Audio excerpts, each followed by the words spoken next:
Himalaya bike కొనాలంటే చాలా easy భయ్యా, కానీ దాన్ని మెయింటైన్ చేయాలంటే మాత్రం చుక్కలు కనబడతాయి. ఈరోజు అయితే నేను వైజాగ్ వెళ్తున్నాను. ఎందుకోసం అంటే మనం రీసెంట్గా హిమాలయ 450 అయితే తీసుకున్నాం. అంటే మనం బైక్ కొన్నప్పుడు ఓన్లీ బైక్ మాత్రమే, యాక్సెసరీస్ ఏవి మనకు రావు. చాలా బైక్స్కి అయితే ఆఫర్లు ఉన్నప్పుడు కొన్ని యాక్సెసరీస్ కూడా ఫ్రీగా ఇస్తారు. కానీ హిమాలయ అయితే మనం ఓన్లీ బైక్ మాత్రమే ఇస్తారు, మిగతా యాక్సెసరీస్ అన్నీ మనమే వేయించుకోవాలి. అందుకే నేను ఈరోజు వైజాగ్ వెళ్తున్నాను. ఎందువల్ల అంటే పండగ పోయిన తర్వాత మనం చాలా లాంగ్ ట్రిప్స్ అయితే ప్లాన్ చేసాం. ఈ బైక్ కొందామని చెప్పి చాలా రోజులు బట్టి వీడియోస్ కూడా యూట్యూబ్లో అప్లోడ్ చేయలేదు. తెలుసు కదా, మనం శ్రీకాకుళం నుంచి బయలుదేరాలంటే ముందుగా ఆంజనేయ స్వామి వారి దండం పెట్టుకుని మా ఊర్లో ఎవరైనా బయలుదేరుతారు. మనం వెళ్ళే పని సక్రమంగా అవ్వాలని చెప్పి స్వామివారిని అయితే కోరుకున్నాం. ఇప్పుడైతే మనం వైజాగ్ స్టార్ట్ అయిపోతున్నాం. ఇక్కడ నుంచి కరెక్ట్గా 100 కిలోమీటర్స్ అయితే వస్తుంది. నేనైతే ఉదయం స్టార్ట్ అవ్వాలనుకున్నాను. ఎందువల్ల అంటే మనం వైజాగ్ వెళ్ళి యాక్సెసరీస్ అన్నీ మనం సెలెక్ట్ చేసుకొని వాళ్ళు ఇవన్నీ ఫిట్ చేసేసరికి చాలా టైం పడుతుంది కాబట్టి. కానీ అనుకోకుండా మధ్యాహ్నం అయితే అయిపోయింది బయలుదేరినప్పటికీ. ఏదో ఒకటి మరి ఫిక్స్ అయిన తర్వాత తప్పదు కదా.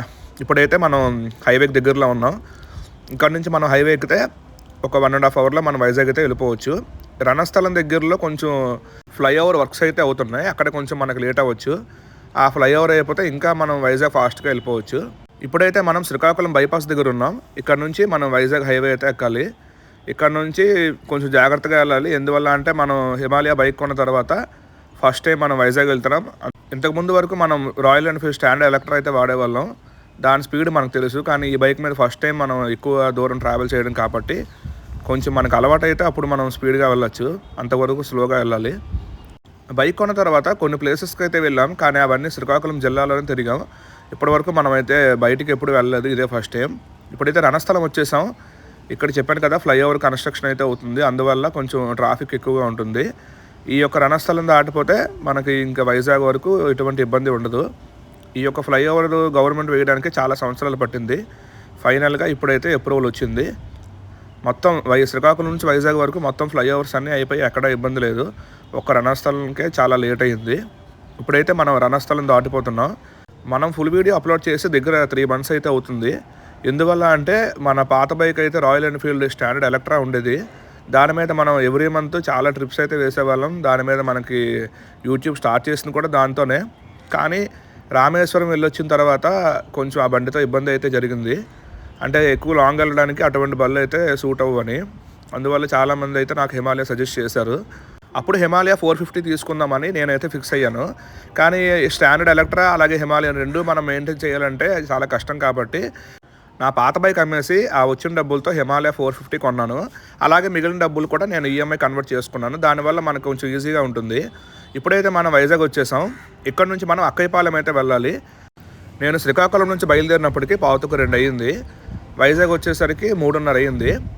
మనం శ్రీకాకుళం నుంచి వైజాగ్ వరకు చాలా ఫాస్ట్గా వచ్చేయచ్చు. కానీ వైజాగ్ లోకల్లో మాత్రం ఈ సిగ్నల్స్ అన్ని దాటాలంటే చాలా టైం పడుతుంది. అందులోని కొంచెం ట్రాఫిక్ ఎక్కువగా ఉంటే ఇంకా మనం వైజాగ్ లోకల్లో తిరగడం చాలా కష్టం. నేనైతే ఆర్టీసీ కాంప్లెక్స్ దగ్గర నుంచి అక్కయ్యపాలెం అయితే వెళ్ళాలి. నాకు రూట్ తెలియక హైవే మీద నుంచి వెళ్ళిపోకుండా లోకల్లోకి అయితే వచ్చేసాను. ఇప్పుడైతే మనం ఈ యాక్సెసరీస్ ఏవైతే ఉన్నాయో ఆ షాప్ దగ్గరికి అయితే వచ్చేసాం. ఆల్రెడీ ఈ యొక్క షాప్ గురించి నేను ఆన్లైన్లో సెర్చ్ చేశాను, ఇన్స్టాగ్రామ్లో, యూట్యూబ్లో.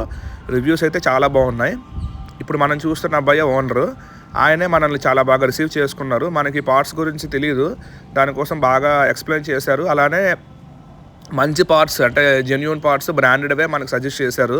కొంచెం కాస్ట్ ఎక్కువ, కానీ తక్కువలో కూడా యాక్సెసరీస్ వాళ్ళ దగ్గర ఉన్నాయి. కానీ అవి వేసుకుంటే ఏమైనా యాక్సిడెంట్ అయినా పడిపోయినా వేరంగా పోతాయని చెప్పి మనకి మంచి సజెషన్ అయితే ఇచ్చారు పార్ట్స్ గురించి. ఇక్కడ చూడండి, చాలా హెల్మెట్స్, అలానే బ్రాండెడ్ హెల్మెట్స్, నార్మల్ హెల్మెట్స్ కూడా చాలా ఉన్నాయి. అలానే లాంగ్ రైడ్స్ కోసం కూడా ఇక్కడ panniers, saddle stands, saddle bags, tail bags, అలానే స్పోర్ట్స్ బైక్లు కానీ అలా నార్మల్ బైక్స్ కానీ టైర్స్ కూడా ఇక్కడ ఉన్నాయి, మంచి టైర్స్. అలానే ఈ యొక్క టైల్ బ్యాగ్స్ మీద చాలా ఆఫర్స్ కూడా ఉన్నాయి మన ఈ షాప్లో. భయ్య అయితే చాలా బాగా మాట్లాడతారు. నేనైతే ఫస్ట్ హెచ్జేజే లైట్స్ అయితే తీసుకోవాలనుకున్నాను, కానీ ఇవి కొంచెం బ్రాండెడ్ కాదు, మ్యాడ్ డాగ్ తీసుకోమని చెప్పి భయ్య సజెస్ట్ చేశారు మనకి. అలానే రైడింగ్ కోసం కూడా మంచి షూస్ అయితే ఇక్కడ ఉన్నాయి.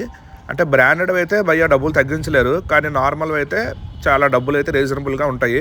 అలానే మన లాంగ్ రైడ్స్ కోసం, వింటర్లో రైడ్స్ కోసం గ్లౌజెస్ కూడా, హ్యాండ్ గ్లౌజెస్ కూడా ఇక్కడ ఉన్నాయి.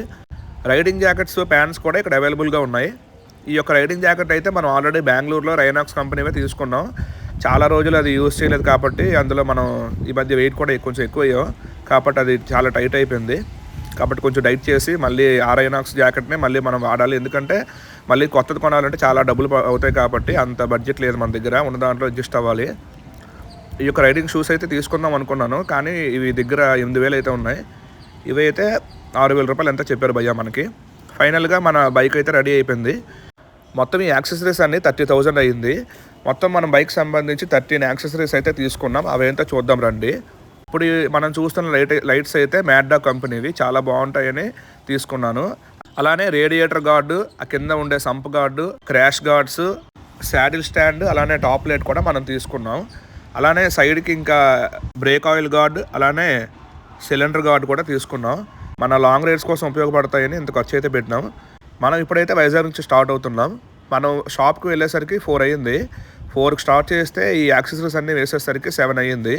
ఇక్కడ నుంచి మనం శ్రీకాకుళం వెళ్ళేసరికి ఒక 2 అవర్స్ పడుతుంది. ఎందుకంటే నైట్ టైం చాలా ట్రాఫిక్ ఎక్కువగా ఉంటుంది కాబట్టి. మన బండికి అయితే ఇప్పుడు పెట్రోల్ ఫుల్ ట్యాంక్ చేయించాం. ఎగ్జాక్ట్గా ఒక 30 లీటర్స్ అయితే మన ట్యాంక్లో పట్టింది. వైజాగ్లో చెప్పాం కదా, నైట్ టైం అయితే ట్రాఫిక్ చాలా ఎక్కువగా ఉంటుంది. ఈ ట్రాఫిక్ దాటిపోతే మనం శ్రీకాకుళం వెళ్ళిపోయినట్టే.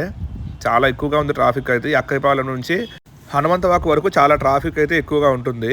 అలానే సిగ్నల్స్ కూడా ఎక్కువగా ఉంటాయి. మొత్తానికైతే మనం ఈ ట్రాఫిక్ దాటుకుని నేనైతే ఫైనల్గా ఇంటికి వచ్చేసరికి 9:30 అయ్యింది. నెక్స్ట్ వీడియోలో మళ్ళీ కలుద్దాం. Please subscribe Gautam Srikakulam moto vlogs.